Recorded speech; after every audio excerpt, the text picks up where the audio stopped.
We begin today over in Jakarta, where President Yoon Suk Yeol is engaging with his counterparts in the ASEAN to promote peace and prosperity within the Indo-Pacific amid rampant challenges to rules-based international order. Our senior correspondent Oh Soo-young, who is part of the Presidential Press Corps, files this report. President Yoon Suk Yeol will seek deeper engagement with the Association of Southeast Asian Nations in line with the pledges he made with the United States and Japan at their Camp David trilateral meeting last month. Attending the annual summit for the second consecutive year, Yoon on Wednesday held a bilateral dialogue with the 10-member bloc and outlined ways to put into action his Korea-ASEAN Solidarity Initiative, which pursues freedom, peace and prosperity in the region. First addressing security issues amid North Korea's missile and nuclear threat, territorial disputes and other regional tensions. He proposed strengthening cooperation in the defense industry with greater dialogue, cybersecurity and transnational crimes along with maritime security. Highlighting the dire need to respond to non-traditional security issues such as climate change and public health, the South Korean leader reaffirmed support for the $19 million Korean-ASEAN Methane Action Initiative to bolster the regional bloc's climate response and build up its capacity to produce vaccines and develop treatments for infectious diseases.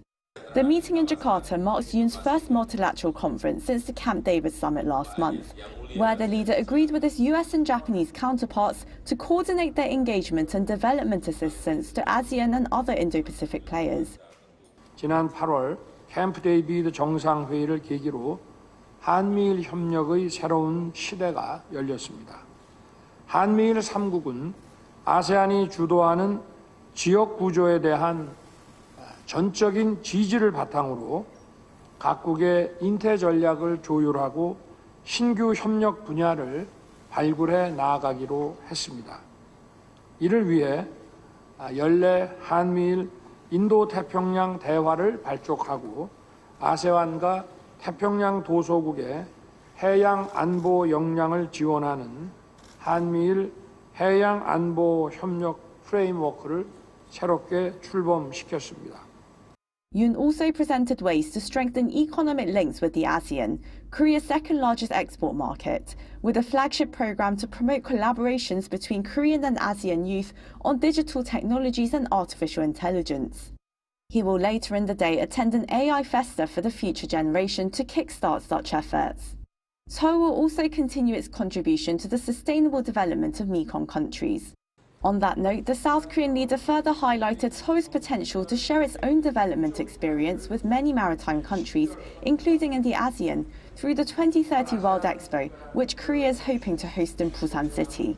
The president looks to further discuss regional cooperation at the ASEAN Plus 3 summit with Japan and China on Wednesday and at the East Asia summit on Thursday.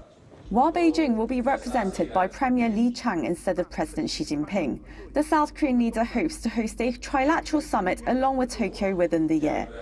Oh Soo-young, Arirang News, Jakarta.